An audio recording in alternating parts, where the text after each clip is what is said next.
Arganissima, New York.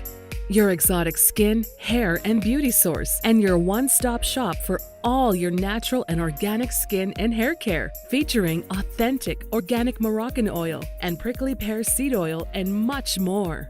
Bringing you only the best, straight from the source and proudly produced in the USA. So what are you waiting for? Shop today at www.arganissima.com. Arganissima, New York. Your beauty is our...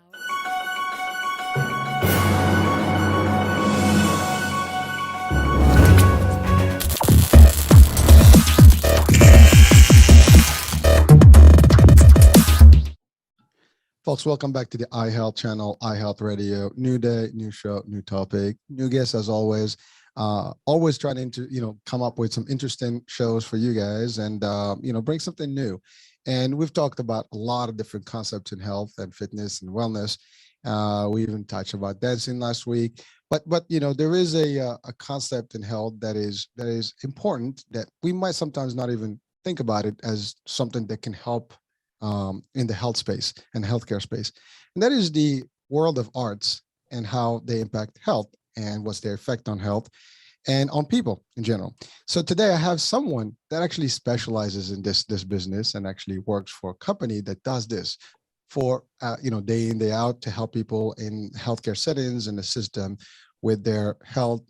And not just the people, actually, even the people that work with in the setting to help them just be happier, healthier, and so on and so forth. So, I'm probably gonna just butcher it.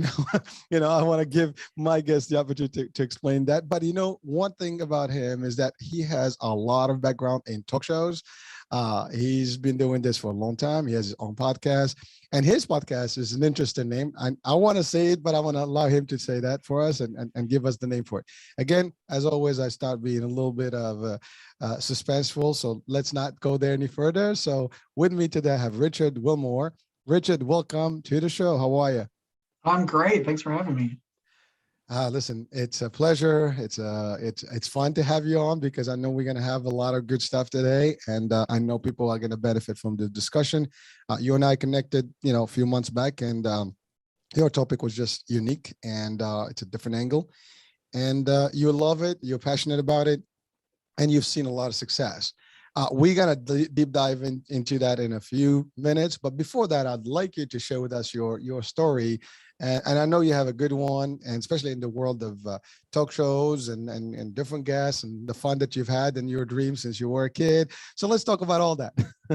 Sure. Well, I don't know about you, but I was a 10-year-old boy who wanted to be a talk show host. Like, most 9-year-olds, boys want to be talk show hosts. And that's what I wanted to do for, literally, I was playing talk show in my bedroom. That's what I would do while everyone was outside playing.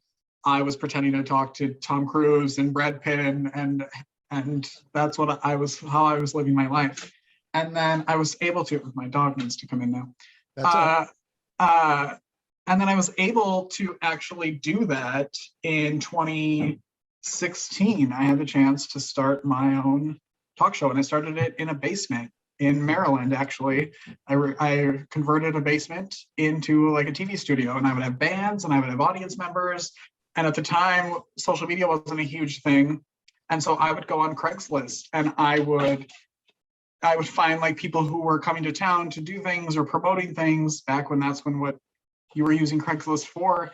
And I would just invite them over and be like, do you want to come in my basement and talk to me and I'll film it? And a lot of people said yes. So that's where it really started. And it's now a show that airs on Apple TV and Roku and Amazon Fire. So we've come a long way in 5 years. Wow. Well, first of all, that is impressive because when you're that age and that's something you've thought about and, you made it work. And that's actually a beautiful thing because, not everybody actually does what they love when they grow up, or what they dreamt of when they were kids. And I can relate to that. I dreamt to work at Disney and that was my first job. So, Wow. When you set a goal, and again, for our purposes of the show, I try to always throw in some inspiration and motivation. You set a dream, no matter how big that dream is, as scary as it gets, go for it. Don't ever give up and make it work. And so you're just a perfect example of someone who, thought about this at an early age, who knows? At that age, everything can change in life. but you made it work. And the way you made it work is also more interesting. I mean, I get the concept of you converting your basement into a talk show place or maybe a studio. I did that. But when you're talking about having a live audience and capturing them from from just visiting the town, that's actually more interesting. Yeah. Now, is that, yeah, go ahead. It was a weird, I'll get people who now, like, I was filming in a bedroom at one point, and people would contact me to be on the show thinking it was, they were going to a TV studio. Cause I filmed my first episode and never thought about editing or microphones or lighting. Like, none of that mattered to me. I just wanted to talk to people and hear people's stories. And so I filmed my first episode and I had all this footage on an iPad.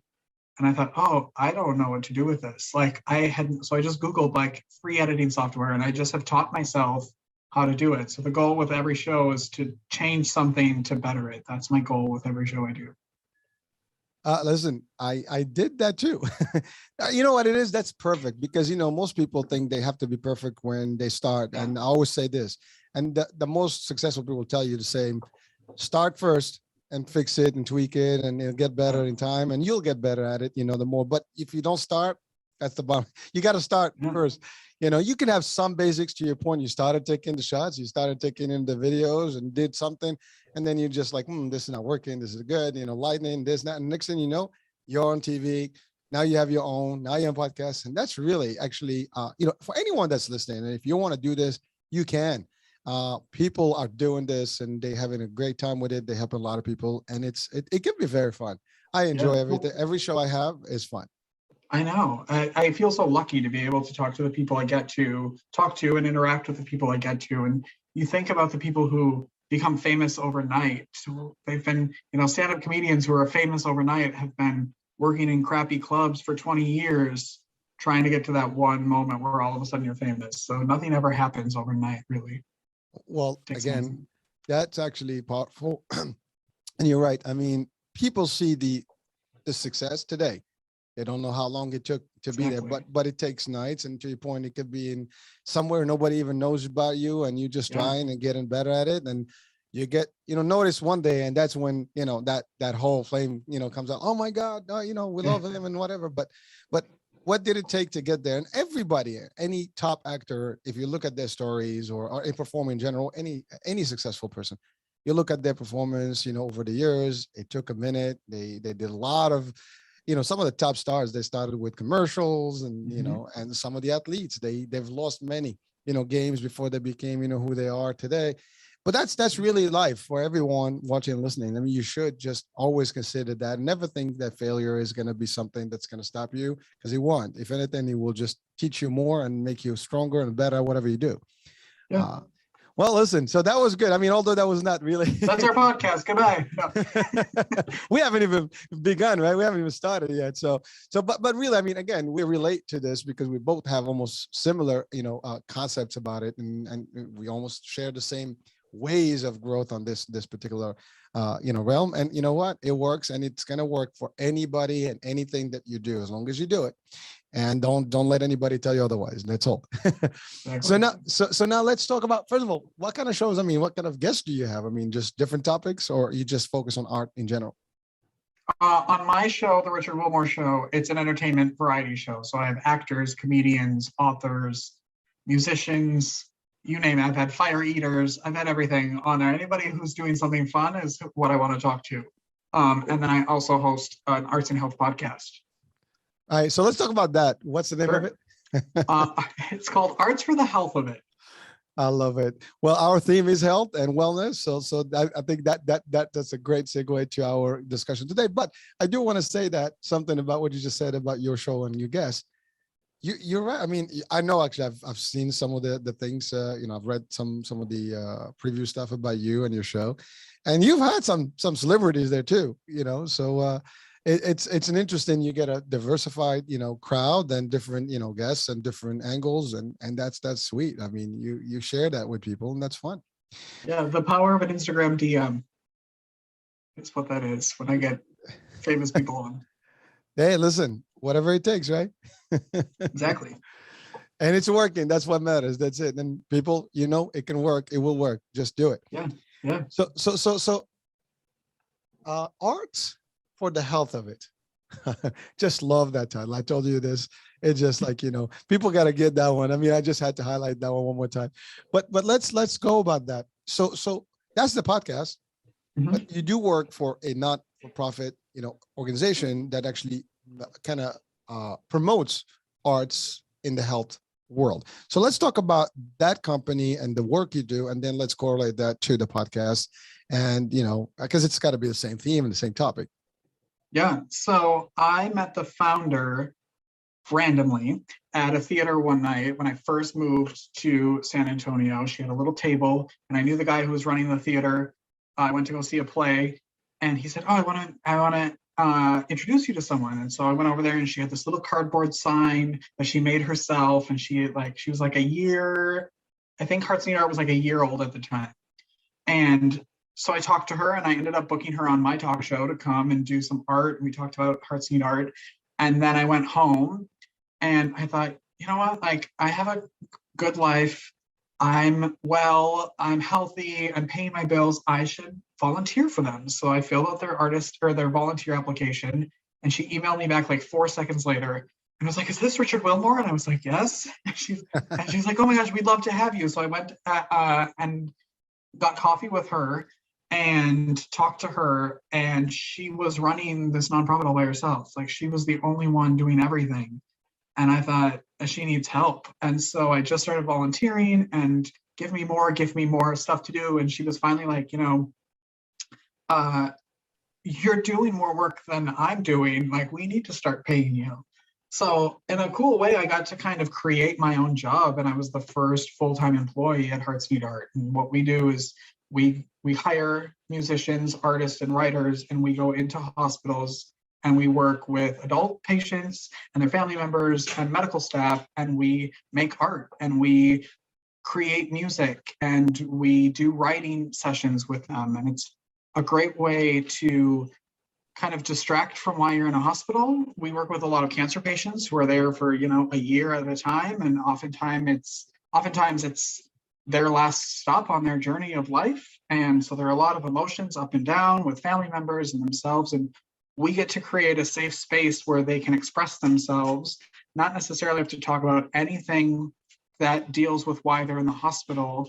And oftentimes there's a lot of laughter, which I was shocked when I first started going in there. You think, I grew up, my dad was diagnosed with cancer when I was in second grade, and he's had cancer almost every year since. And thankfully he's still alive. And but I thought, this would have been amazing to have when he spent years in hospitals, and he had nothing to do but sit there and watch awful television and sleep. And so this gives people something to talk to their doctors about, their nurses about, and their families about, that is something other than why you're sitting in a hospital. Wow. Well, it's amazing. You started, you said that's funny what you said about, I had the luxury of starting my own job. and that's funny because not everybody gets to do that, right? And you were able to do this, but it's funny because you did volunteer and because you were into it, and amazing, like you started as a volunteer and you wound up actually in a career path here almost. Mm-hmm. And not only that, it's fulfilling enough because you're talking about some serious illnesses. I mean, cancer is probably one of the most devastating, diseases that exist out there. And, people do suffer. And to your point, when some of these folks are in hospital, whether at any given age, it is not a picnic. It is a very, I guess, lonely journey, no matter what. Their mind is always thinking about health and life and all that. And they need that distraction. TV sometimes that's not going to do it. And they need a little bit of life and spice in that life of theirs at any given time. And I'm sure some people you were able to assist one way or the other to overcome, their dilemmas and pain because their mind is, kicking nice and laughter and is a medicine, right? And, I mean, it reduces anxiety, it reduces pain levels. So it actually helps the medical staff be able to assist them better. And they often, there are reports that engaging in the arts, you actually are able to give them less pain medication, so they're on less drugs while they're in there because they're able to channel all of that into something else that isn't, when you sit there for days on end and no one's visiting you, especially during the pandemic when you have no visitors, like this is how you get sick. This is how you remain sick, is that you have no outlet and you're just sitting there wondering what the rest of your life is going to be like.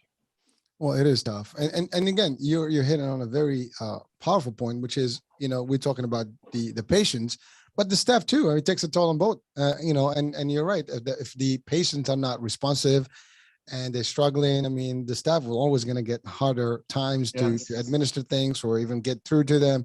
But if everybody's happy and the mood is right, things can be easier and more comfortable for all. That's so powerful right there. Yeah. Now, what kind of art? I know you mentioned music and stuff. So, what kind of program do you actually run, at those facilities? So before the pandemic, we were doing group activities where everyone would get invited to like an art room, and we would have a teacher there, a facilitator, and they would have a project, and either people could participate in that project, or if they weren't feeling it, they could do whatever they wanted, really. It's very patient-led. Whatever they want to do is what we allow them to do. There are obviously barriers. We're not therapists. Mm-hmm. We're just artists from the community who want to come in and hang out with people. So there are some boundaries that we have to make sure we don't cross or get the right people involved when those boundaries are crossed.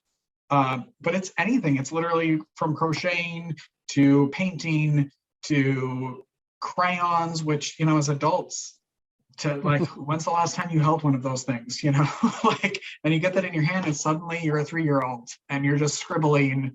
And oftentimes that's what it is. It isn't, I say most of my artwork gets hung on the walls of a garbage can, but it isn't the point of like what comes, the final piece. It's that camaraderie of being in a room with people. It's just the mark making is what it's all about. Well, it makes life goes better and faster in a way and enjoyable. Also, there's the spirit of competition because you got other people and who's going to get the best drawing and whatever. I can just see the whole, I've seen that actually not in the same scenario, but close enough in like senior centers and some of these places where they do have activities, and it gets very rowdy and those people can get real fun. Again, with the pain level and things like that, some of these folks can have, medication, and some of them probably are linked to, some sort of an IV. It's a little harder, but again, nevertheless, it does make a difference for their lives. And at the moment, again, the least you think about your sickness, the better you are and the better off you are. So you're giving them enough hours to not think about their status and just be, immersed in something different. And that's powerful. And again, we don't have time limits with people now that we're not allowed to do group things. We do bedside, so we go into everybody's room and we can paint their windows, or we can sit at the bedside and do something with them. And there isn't like therapy time's up in an hour, I have to go. Sometimes our artists are in there for hours at a time, and sometimes they're not even doing art, they're just chatting because they just want to talk to someone about life. So it's very interesting. But you were talking about the competition thing, and we did a group class before the pandemic where we bought little wooden like vehicles. And so we did a painting class, and the table was covered and everybody painted their little trucks. And then I took off the table cover and there was a racetrack under it. And to watch these adults like in their 50s and 60s get excited about racing little cars around a folding table was the most exciting day of my life. Well, it's got to go back to that. Well, again, listen, there is no age to fun. Remember I said about the dream of working at Disney. Disney brings the magic in everyone and the child in everyone. So it doesn't matter how old you are when you go there. You become your that little kid that you were back whatever age you were, and you were having fun. It's the same thing. So when you have fun and you have activities, everybody gets to be, bring out that childish, moment in you and personality, and that's fun. And, but again, I think the key here, you're right, you're not therapists, but psychologically speaking, you're doing a lot more than people would see, because their mental state is in a better place, and even their activity, they're moving. They're not just, sitting in the bed getting some bed sores.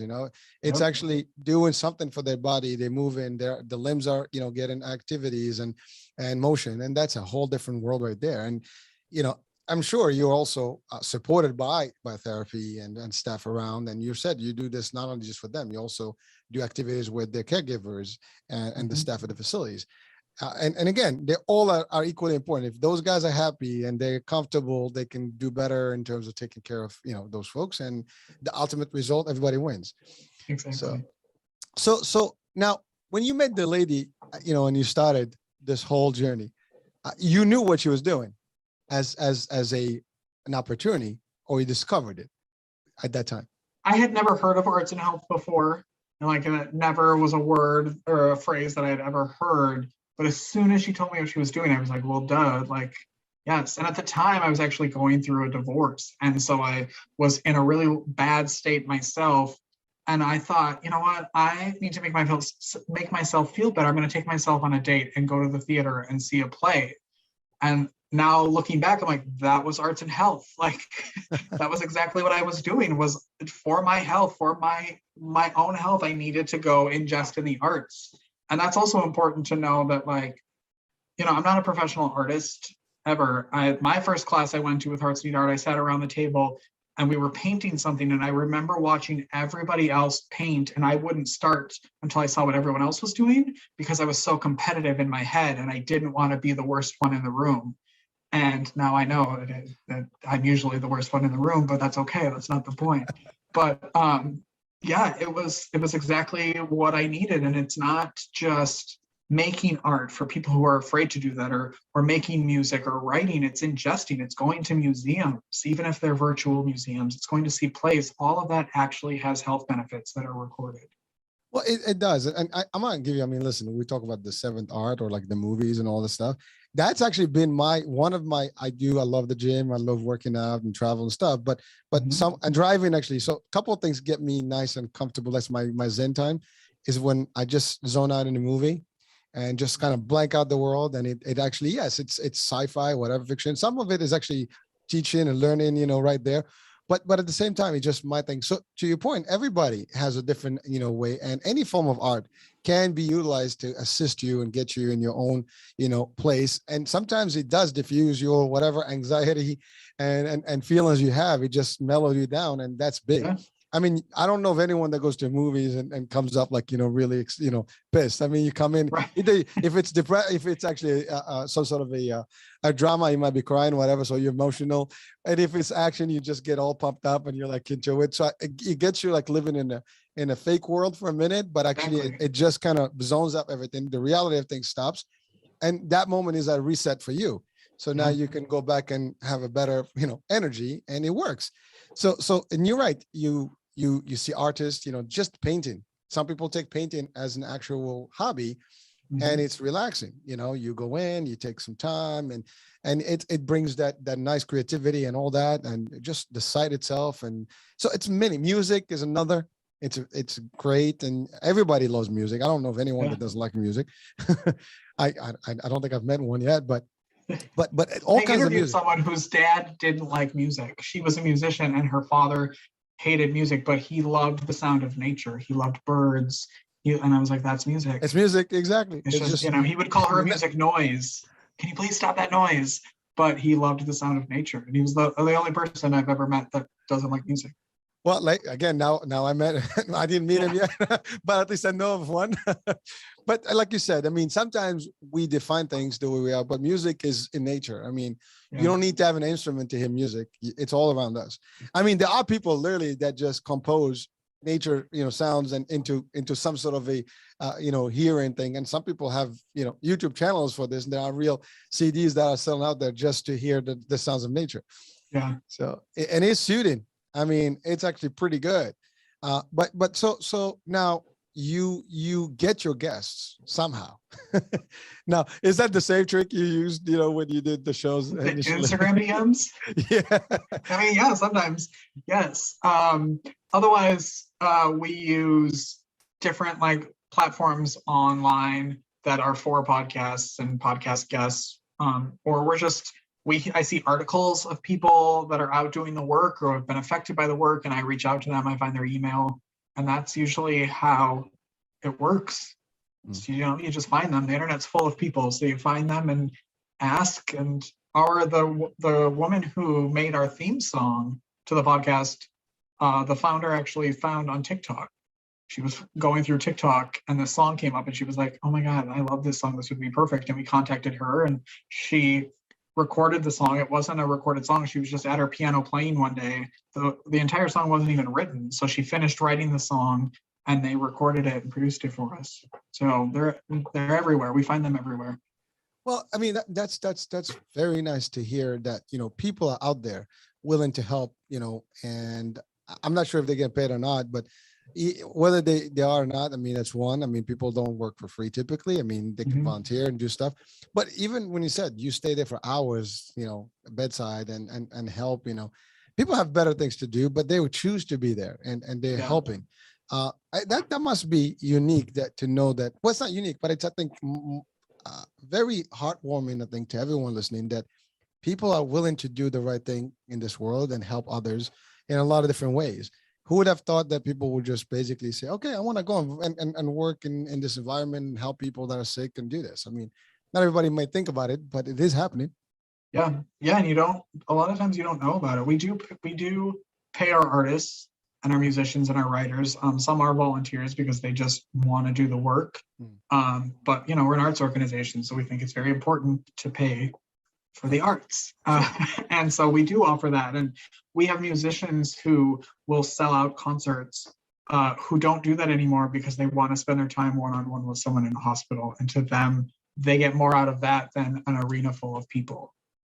And I feel like that really says something about the power of it. It's amazing. Because they're not making as much money at Hearts Need Iron as they were selling out a club. But that means more to them. Well, a true artist is never in it for the money. Money is good. Exactly. Listen, money can do a lot of things and get you better exposure. It helps.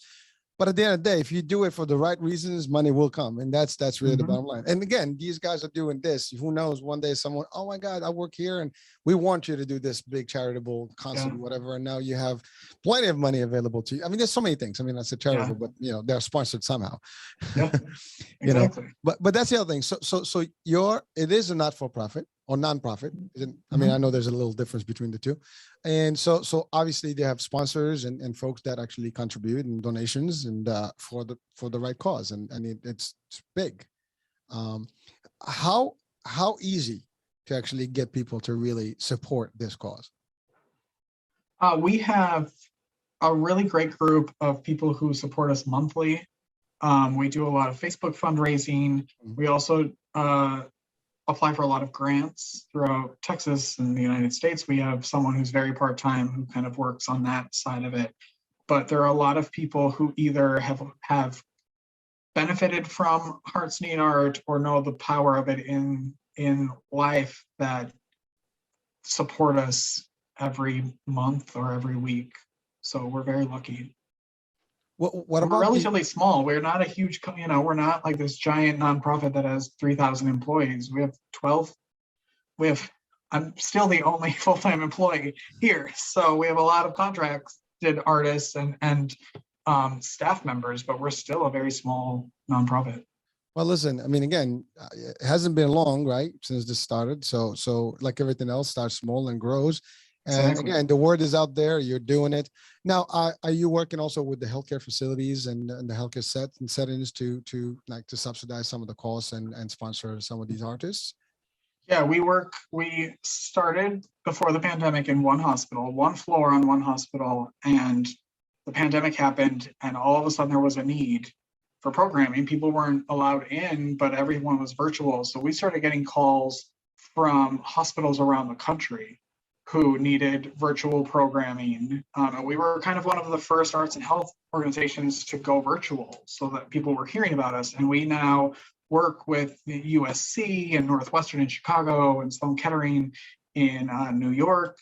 And some of them pay, some of them don't, some of them pay a percentage. It all kind of depends on budgets, and we work with grants. We can, hook up with them and double apply for a grant. They're all different ways of funding it, but it's hard when you're a nonprofit. Everyone assumes that everyone's a volunteer and you don't need any money, but it still costs money to do things. Crayola, we'd love to have them give all of our supplies that we use, but they don't. Someone has to buy them. Well, again, it's funny. Long time ago, I used to work at, I've been in the health industry as well, and I'm in the insurance world. And we were in the government programs for the most part. And there were times where we did a lot of activity, and we actually reach out, to like Toys R Us and things like that. And we had them literally sponsor some toy drives and things like that. And they paid for all of it. I mean, Mhm. there are companies that are willing to put their name out and be part of the community fabric and help. But you're right. It's not always, they're not going to always do it, but they do have budgets. All these companies out there, they have Yeah. budgets for community, outreach and events and so on and so forth. So they can do some of it. But again, to your point, it is going to cost something to do anything in this world. And Yeah. volunteering works only so much. but there's different ways to generate the right funding and things like that. Now, I want to talk about the experience of these people Mhm. that you guys are helping. What are some of the most notable moments that you've probably encountered or some of your folks have, seen or felt? And also maybe some of the testimonials that some people really came to you says, you saved my life. Or even, maybe the children of someone saying, you know what, my parent was not doing good. Then cheered them up to a point. And even if they went, they went in a happy time, whatever, they were in a better place. Anything of that, type of stories that, I'm sure there's some, there's no way Yeah. you do all this work and they're going to hear. Yeah. So as like a performer for myself, I went in the first couple times thinking like, I'm here to make them feel better. I'm here to like make sure they're smiling, but that's not what it is. We're really there to meet them where they're at. If they're having a bad day, they're having a bad day. If they want to express that, cool. But I'm not necessarily there to make sure that they're smiling when I leave. That's not my goal. And so I always tell patients that I like no's as much as I like yeses, and they can say no to me, but that doesn't mean I'm not coming back tomorrow to ask them if they want to hang out with me. And that can go on for weeks at a time until someone either gets bored or they get sick of me coming in and they finally say, yes, fine, I'll come do whatever you want me to do. And that happened once with a male patient, and he went to an art class finally and came out of it and he was crying and he shook my hand and he just said thank you. And we hear that all just like because they don't know what else to say, they can't do anything else, but it's just like a thank you for not giving up on me. Thank you for continuously to ask me if I want to. And then of course, because I'm a baby, I started crying too because I was like, finally, I got him. But it's like those moments, where we're not there to force them to do anything, but we're also not there to like give up on anybody either. Well, available to them. Exactly. Yeah. And then another time, same thing where they didn't want to come and didn't want to come out. There was a staff member actually, and they were embarrassed and they didn't want to like make bad art. And they finally came. And after a couple times, he came up to me and he said, Richard, I think I'm an artist. And I was like, you are an artist. And he ended up, one of his designs got put on one of our greeting cards. And so he bought a whole bunch to like hand out to his family and tell them that he made them. So it's moments like that. And we hear a lot from family members, especially after patients pass. They reach out to us to see if we have any of their artwork, because we make little art galleries in the hospitals where we hang their artwork in the hallways, and patients can go and show their family members or their medical staff like what they created.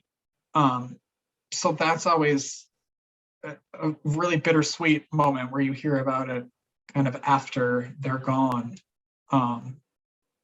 But we've had it where they'll reach out to us, and sometimes we didn't even know that we had that much of an impact, but the family member will ask if we would perform at their funeral, because they've heard so much about what an impact we've had on them. That's some powerful stuff. Yeah. I mean, it has to be, very, very pleasing to know that, you're doing this and there is some unique satisfaction to it, because again, just hearing these stories, I mean, even us, I'm listening to you right now for the first time about this, and it does have a little feeling about it. I mean, it touches you, right?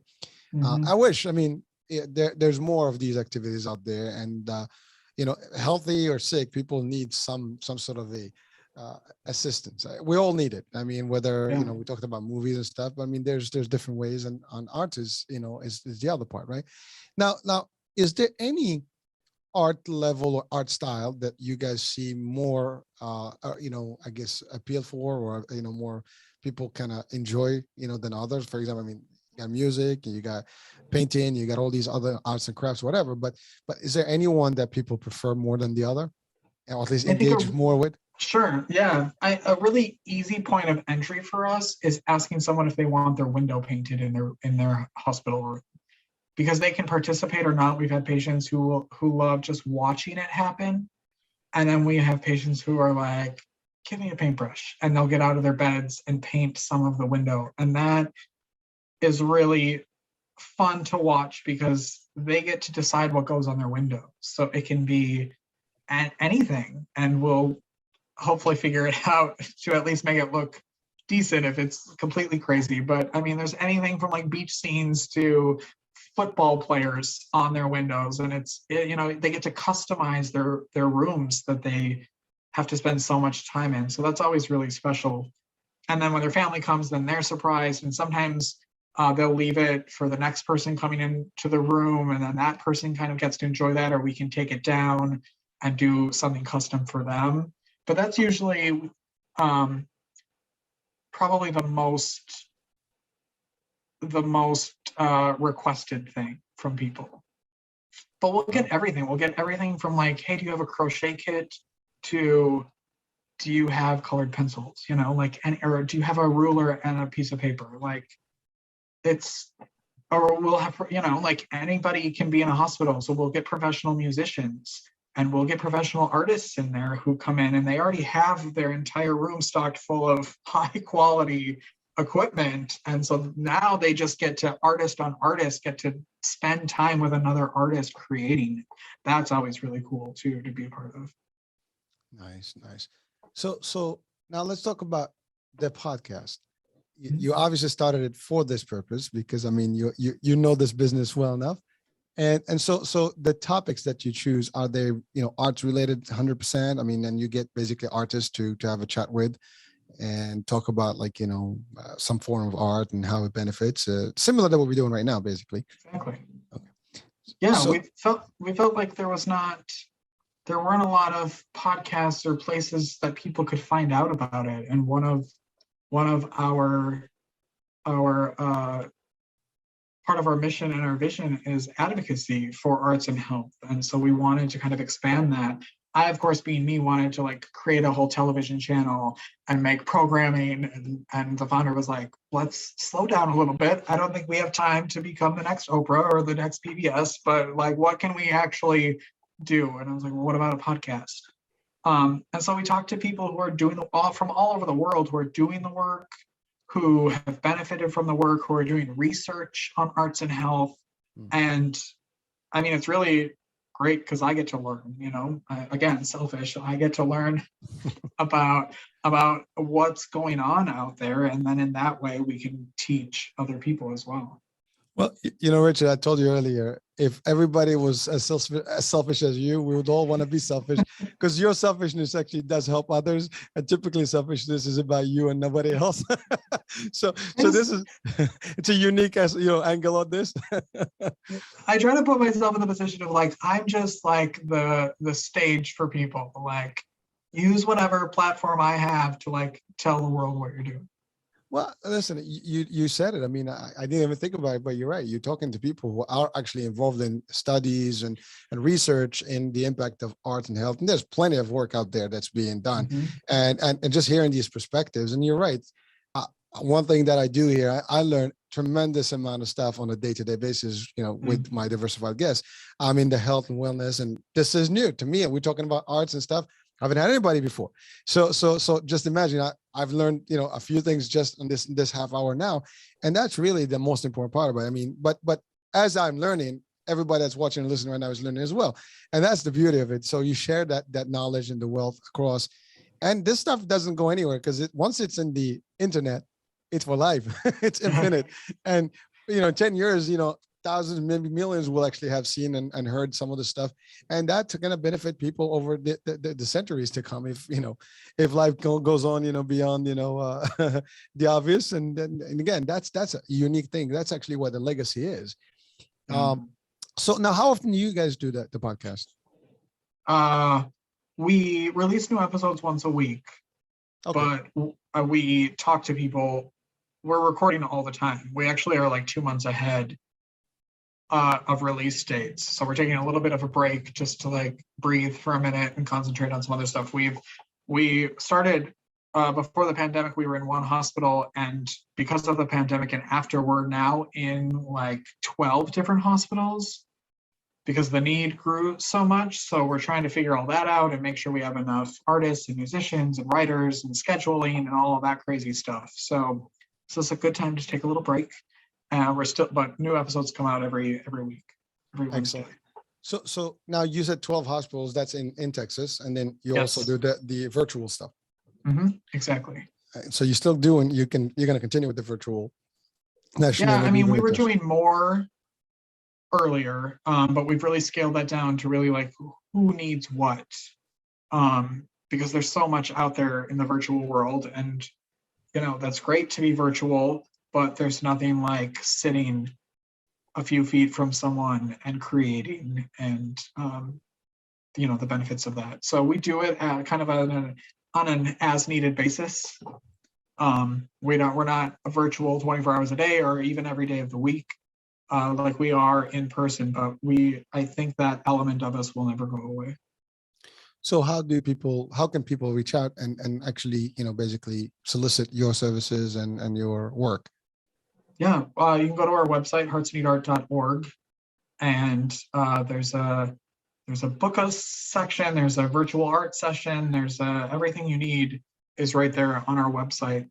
We also started a program called Gratitude Grams for medical staff, where you can either sign up to receive them or you can send one to a medical professional. And we create weekly little like 5-minute videos of all the different types of arts for medical staff to open up and listen to a song or do a quick art project on their break. And it gives them a moment to kind of breathe and think about something else, because, medical staff burnout is insane right now and everyone is sick and being forced to work. And so we have sent out thousands of those since we started that last year. And that's been a really great program that we started. So you actually just brought something to my mind. Now, when you do the programs at the hospital, right, is that like two separate programs for the patients versus the staff, or you just mix them up and they can have, all one, event going on with everybody participating? I mean, kind of both. So if we're in a room, and we've had where we're in a room and then a nurse walks in and they're playing the ukulele and she's like, oh, I know the ukulele. So then, do you have 5 minutes? Yes, we hand her a ukulele and then we're all hanging out together. But we also do staff specific things like in the break rooms. And we have days where musicians go in and just play at the nurses' stations, live music at the nurses' stations. So a little bit of both. They're, of course, anybody who wants to join, family members, medical staff, when we're in a room is welcome to join. But we do specific stuff for the staff as well. And how often do you kind of book these things? And how advanced notice you need to book some of these events? The virtual stuff? Well, physical or virtual? I mean, physical specifically would probably. I mean, we have a schedule, a weekly schedule that goes out, so the hospitals know when we're coming to do what program. The virtual stuff, we've literally gotten requests of like, can you do something tonight? And if someone's available, we're there. So, right. That's. I would prefer a little bit of time to figure it all out, but sometimes you're needed, and then you got to go. Well, listen, I mean, I do the same. Sometimes you get a last minute request, you got to do what you got. Right? Yeah, exactly. It helps. Well, so any work with children? I know we've talked about mostly adults, but have you done any work with the children or younger folks? A little bit. What our founder realized, she was a childhood leukemia survivor. And so when she was going through her treatment, the children's hospital is like a circus. There's stuff going on all the time. There are clowns coming in and out. There's always stuff to do. And then she became an adult and started volunteering. She's a professional singer and realized what adult floors look like in hospitals, and there's nothing going on. So that's really our focus, is young adult and older. But we were doing ukulele lessons with kids, I think 10 and up at one point before the pandemic. We haven't been able to go back since then, but we were doing music lessons with children for a while. All right. Well, again, listen, first of all, I have to say, again, I don't know who the founder is personally. I mean, I'm hearing about her today.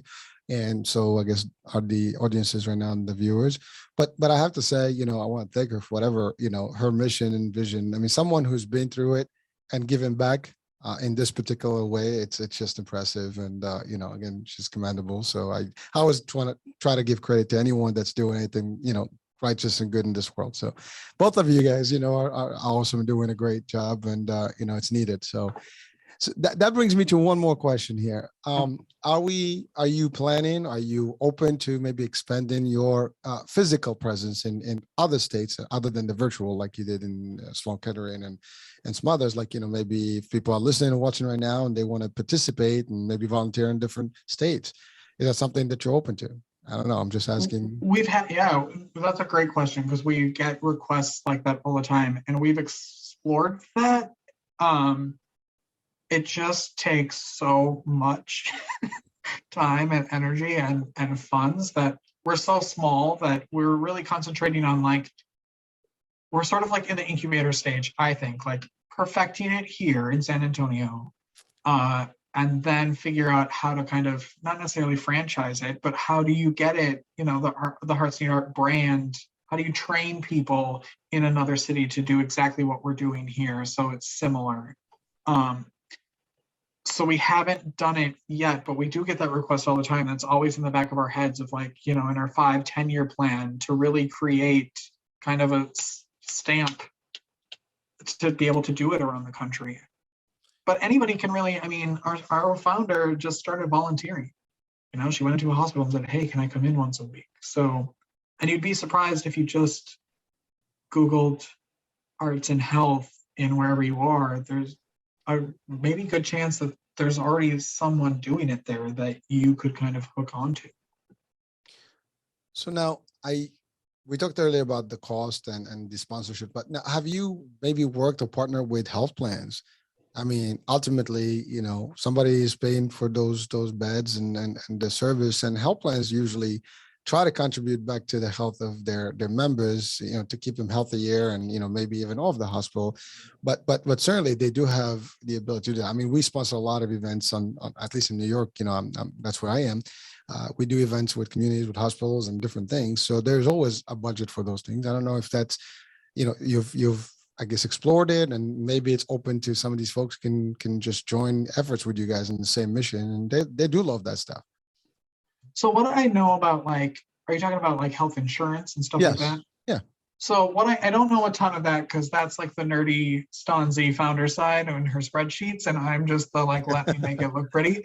But from what I've heard is that it's really hard to get insurance to support stuff like this, because right now, especially here in the United States, it's seen as like extra and not actually vital to the patient experience. So, when you go in the hospital and you get that, like, questionnaire after, and you have to, like, rate your experience at the hospital, that our program isn't on any of those.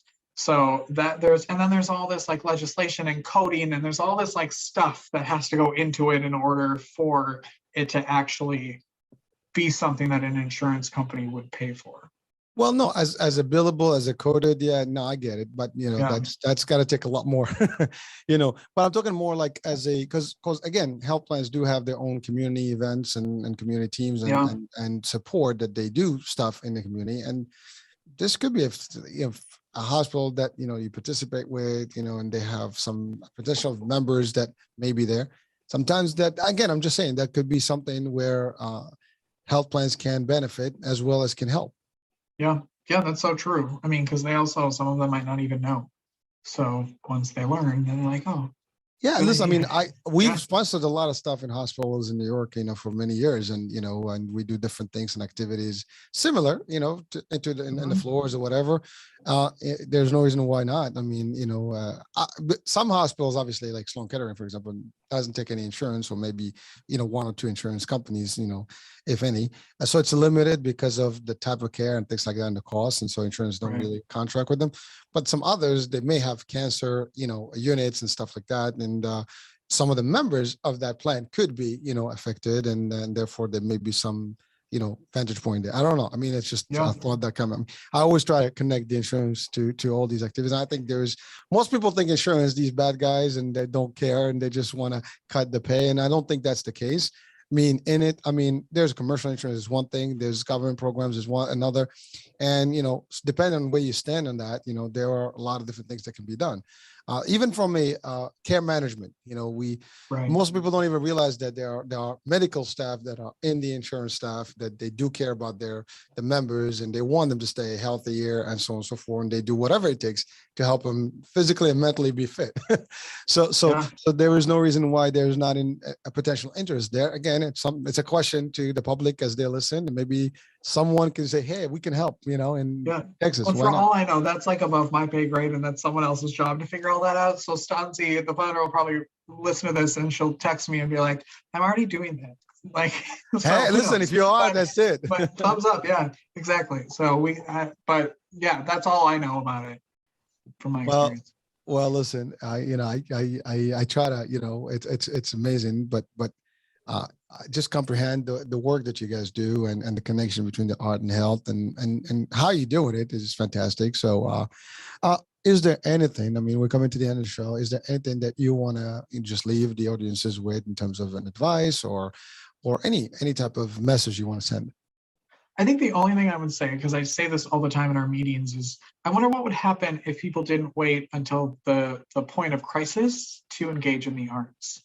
Like if we were all just creating every day and we were all going to museums, like how our lives would change. But instead we wait, when the pandemic happened, everyone, where was that? In like Italy, everyone was on their balconies singing to each other, and all the museums were giving away free access to their virtual stuff, and plays were doing, like, what would happen if you were just doing that when you were healthy? How that would change your life. And instead of waiting until you're sick in a hospital bed. So that's why I feel so lucky that I get to do it every day in all of my different jobs. Like I get to take in the arts every day, and in many ways it has saved my life. So I want people to do it before they get sick is really my last thing that I would say. Well, listen, preemptive art. Preemptive action, I think is exactly. I wouldn't even add anything because I think that's beautiful, that's powerful, and we leave it at that. So Richard, it's been real. It was super fun, and I've learned a lot, and I hope that our audiences will benefit from this particular show. And again, they have the way to reach out to you guys directly to the website. I'll have the description in the link in the description of the show. So that's going to happen. So that's about it. So Richard, thank you so much for being with us. Folks, thank you for being with us today and watching and listening on iHealth Radio. And we'll be talking soon. New guest, new day, new show, new topic. Bye for now.